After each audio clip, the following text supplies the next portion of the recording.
Hello, ladies and gentlemen. Today I have a special treat for you. I'm going to be analyzing three short stories called Chris and Carol, um, Nino and the Woman from Montreal, and a favorite of mine, Junkyard Blues, where one day I visited a junkyard with an old friend, and I was surprised on many levels at the connection we make with old dilapidated cars and the people that used to drive them. Anyhow, these three stories are interrelated. I'm going to let my friends David and Angela start us off by a quick review, and I'll stop maybe a couple of times to give some more input. And let's go. Let's take it away. All right, let's dive in. Your questions this time really get you thinking. You're asking about some big stuff. What matters most in a relationship? How do we get wiser in today's world? And you see this like existential feeling in your writing. That's really interesting. Plus, you sent us those stories, Nino and the Woman from Montreal and Yes. Junkyard Blues. Can't wait to hear more about Well, those. tell me It's about amazing, Dave. isn't it, how all those things are kind of connected. Relationships, wisdom, like the big questions. It's all about figuring out who we are, where we fit in the grand scheme of things. Exactly. It's deep stuff. But you've given us these awesome stories to get us started. Chris and Carol, these two people, seem really important to you. Let's start with Chris. You said he was in a wheelchair, and he taught you to expect the unexpected. What was it about him that made those words stick? Chris's story shows us something we forget all the time. Wisdom can come from anywhere. You wouldn't think someone with limited mobility like Chris would have such a broad view of life, but he totally flipped that idea around. It's like seeing the world even better because of his limits, not in spite of them. And that's what expect the unexpected means, right? Life rarely goes as planned. Those curveballs, sometimes they teach us the most. Absolutely. Chris is living proof that being wise isn't about being in control, but about rolling with the punches. He's all about embracing what you don't know, finding the good in the surprises. Makes you think, who are the Christies in our own lives, right? Yeah. The people who shake things up, make us see things differently. Exactly. And that's a huge part of becoming wiser, like you asked. Yeah. Being willing to learn from everyone, no matter who they are, where they come from. Now let's talk Carol. First loves are so intense. Looking back, what really stands out about that relationship for you? It's funny, first loves, they're often more about figuring yourself out than the other person. They're like a crash course in what you're attracted to, what you'll put up with, what you need in someone. So they set the stage in a way. Precisely. Whether she meant to or not, Carol shaped how you think about relationships. What were you drawn to in her? How did things play out between you? Do you see any patterns from back then popping up in your relationships now? Whoa, that's a great question for our listener to think about. Like those early experiences, they kind of become blueprints we carry around. Exactly. And figuring out those blueprints can be really helpful for how we handle relationships now. It's not about blaming anyone, but seeing how the past might be influencing our choices today. Now let's shift to Nino and the Woman from Montreal. You mentioned this existential vibe in your writing, and I definitely felt it in this story. What does existentialism actually mean to you? You're right. We shouldn't just toss those big words around.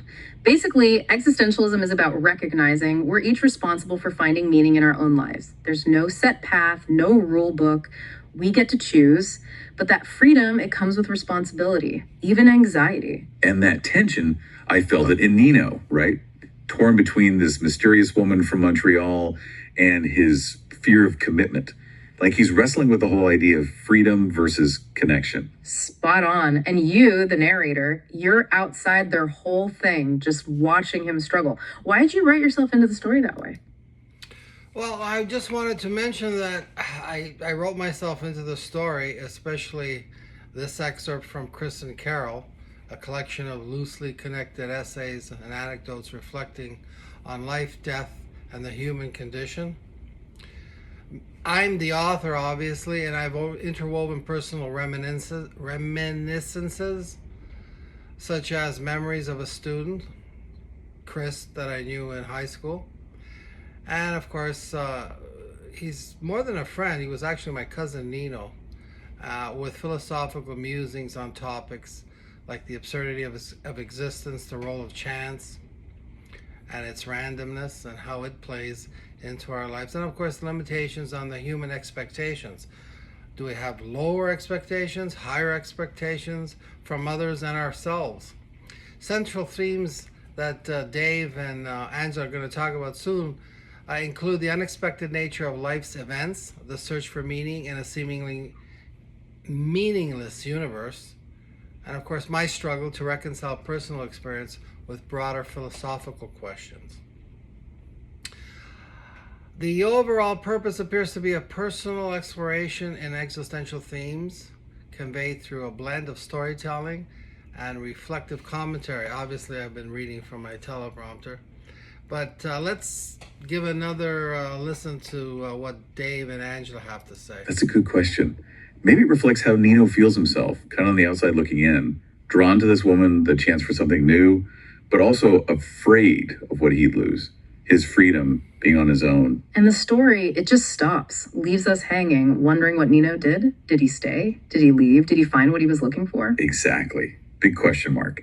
Adds to that existential feeling. It's like you're saying, even when we choose, we can't always know how it'll turn out, or if we even chose right. Exactly. It's messy, like life itself. Forces the reader, and maybe even you as the writer, to face the fact that there are no guarantees when we make choices. Which, if I'm getting you, is a big part of this whole existential thing, right? Yeah. We have to deal with the fact that there's no simple answers, no promises. Precisely.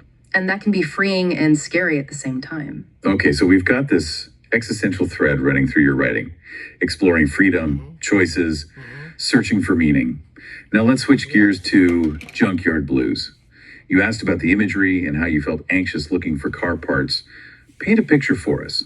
What did this junkyard look like? What was the vibe? Before we jump to the junkyard, I'm curious, what was it about Nino's story, that sudden ending, that really struck you? Before we jump to the junkyard, I'm curious, what was it about Nino's story, that sudden ending, that really struck you? It's that open ending, not knowing what Nino did, if he found what he was looking for. It felt really real. Like sometimes there's no neat answers, no perfect ending tied up in a bow. Exactly. That's where the whole existential thing comes in, right? We got to deal with not knowing, find our own meaning, even when there's no clear ending. Maybe that's part of why I like writing, exploring those blurry areas, the questions we all have, but no one really knows the answers to. I see what you mean. Like you're inviting the reader to figure it out with you, to wrestle with those same uncertainties alongside the characters. Which brings us to the junkyard. Funny how a place full of junk can make you feel so much, right? But in Junkyard Blues, the junkyard's like a character itself. This backdrop to your anxiety, your bigger questions. Not surprising though. Junkyards, they're in-between spaces, where the lines between life and death, order and chaos, they all get kind of fuzzy. Okay, hold on, before we get too deep. Yeah. Set the scene for us. What did this junkyard actually look like? What details stood out? Picture this. Rows and rows of these rusty car skeletons, like they've been stripped bare, windshields all busted up, headlights staring blankly like they've seen too much, this overwhelming feeling of everything falling apart, time just doing its thing. You said it was like a car cemetery, which is perfect. Kind of poetic, right? A graveyard for all these machines that used to be so powerful. But you were there to find car parts. So what made you anxious? Was it just seeing all that decay? It was more than that, I think.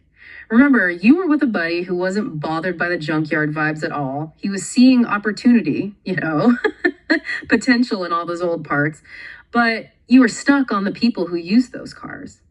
Imagining the trips they took, the laughs, the arguments, all inside those quiet cars. You're right. It's like you were seeing bits and pieces of lives, stories that never got finished. Your friend was all about nuts and bolts. Exactly. Shows how differently we see value. He's all about what works, what's useful.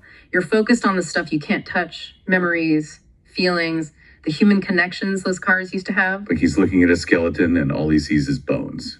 You're thinking about the person who lived in that body. Perfect analogy. And it ties back to your whole existential thing. You're fascinated by people, what makes us tick. You see stories and experiences that give things meaning, even if they're just objects. So maybe the junkyard anxiety wasn't just about being around decay. Maybe it was about facing the fact that everything ends. Our stuff, our relationships, even us. Wow, that's deep. I just want to interject here for a second and mention how even though a place may look inert and dead and vacuous and vacant, there's still a spirit in the place, whether it's a cemetery, a junkyard, old relationships that have faded away, people that have come and gone and passed away. The spirit of the person, the vibe may still linger into infinity. And that's the point I wanted to make, even though I visited a junkyard with all these decaying parts that seemed dead. There was a life and spirit behind it. There were people at one time that drove those cars, and I will never find out about who they were and who they may still be. Let's move on. The junkyard becomes this mirror, reflecting our own fear of fading away. And seen that way, your friend's practical view is kind of nice. Not getting bogged down by all the heavy stuff, just seeing what's useful. Definitely a freedom in that. But there's something special about how sensitive you are to the human side of things. It lets you connect with the world on a deeper level, find meaning in the little things. But that sensitivity comes with a price, right? You're more aware of how fragile everything is, how loss and decay are just part of life. For sure. It's a double-edged sword, but I think that's what makes you such a good writer. You see the beauty and the sadness, the joy and the pain, all mixed together in everyday stuff. And maybe that's what Junkyard Blues is really about. Figuring out how to handle those feelings that seem like opposites. Recognizing that things don't last forever, but not letting it get you down. Yeah, it's about learning to live with that anxiety, finding those good moments even in the mess. Which takes us back to Chris and expecting the unexpected, huh? Maybe the junkyard, just like life, is full of those unexpected good moments, little flashes of hope that remind us there's still beauty, even when things fall apart and we don't have all the answers. Beautiful way to look at it. Reminds us that searching for meaning doesn't have to be all doom and gloom. There can be joy, even laughter along the way. So maybe the lesson for our listener is to embrace it all. The good, the bad, the pretty, the messy. And remember, even in the strangest places, like a junkyard full of old cars, we can find reminders of what makes us human, our strength, and our need to connect with each other. Powerful stuff. And it's something your stories do so well. They're honest, vulnerable, and they explore what it means to be human in a way that really resonates. So what can we learn from Nino's story, chasing after the woman from Montreal and all his worries about commitment? Nino's story, it's really about that tug of war we all feel between wanting to be free and wanting to be close to someone. We crave that intimacy, but then there's that fear of getting trapped, losing yourself. And his anxiety about commitment. Don't we all feel that a little? I think a lot of people can relate to that. Wanting to be so close to someone, you're almost one person, but then also scared of being, swallowed up, not being your own person anymore. So how do we find that balance? Intimacy, but still being independent. That's the trouble in relationships. Sometimes we lose ourselves, our soul, by committing ourselves to the other person, as opposed to when we were perhaps single or alone. And reclaiming that at the end of a relationship is a hard thing to do sometimes, because not only has life moved on, the person you were once connected to has moved on, and so have you in some ways. And yet, to reclaim that integrity takes a while. It's a slippery slope. Let's hear the wrap up with David and Angela, and then I'll give my closing statement. $1 million question, right? No easy answer. Yeah. But Nino's story, it's like a reminder to just admit those anxieties exist. Don't push them down. Makes them stronger. So be upfront with your partner. Be honest about needing your space, your own time. Exactly. And listen when they need the same thing. It's like finding a rhythm that works for both of you. Close, then a little distance, back and forth. And what about the story just ending like that? No real resolution. Does that bug you at all? Not one bit. Actually, I think it makes the story better. Life's not always tied up neatly, you know? We're left with questions, things unresolved, things that could have gone either way. And that's fine. Accepting that uncertainty, the mystery of it all, that can teach you something too. So maybe the real takeaway from Nino isn't about finding the perfect relationship or the perfect answer. It's about being okay with the journey, even when it's messy and unpredictable. Exactly. And sometimes the best lessons come from those detours, the unexpected turns life throws at you. It always goes back to Chris, doesn't it? Expect the unexpected. Seems like that applies to everything. Not just the big life stuff, but relationships, figuring things out, even trips to the junkyard. Absolutely. Be curious, be open to new stuff, new ways of looking at things. Find the good, the lessons in the most random places. Well, this has been quite a deep dive. We talked about wisdom, relationships, all the anxieties that come with being alive today, trying to find meaning when things feel so chaotic. And we did it all through your writing. Pretty amazing how powerful stories can be. By sharing your experiences, what you're vulnerable about, what you've learned, you've given us a look inside what it means to be human. So, what's the main takeaway for our listener? What can they learn from exploring your stories with us? Here's the thing, embrace every part of your experience, the happy, the sad, the connections, the losses, the beauty, the decay. Don't be afraid to ask big questions, even if you don't get a clear answer. And remember, you don't find meaning, you create it. It's how you live, who you connect with, how you see the world that shapes what it means to be you. That's beautiful. Keep writing, keep exploring, keep asking questions, and never forget how powerful your own story is. It can shed light on things for you and for everyone else. All right, let's dive. Well, thank you for listening to my AI friends, David and Angela. And if you like this video, click a like, and that'll encourage me to actually publish my stories. Today was Chris and Carol, Nino, and the Woman from Montreal and Junkyard Blues into ebook or paperback copy. Thanks for listening, and see you next time.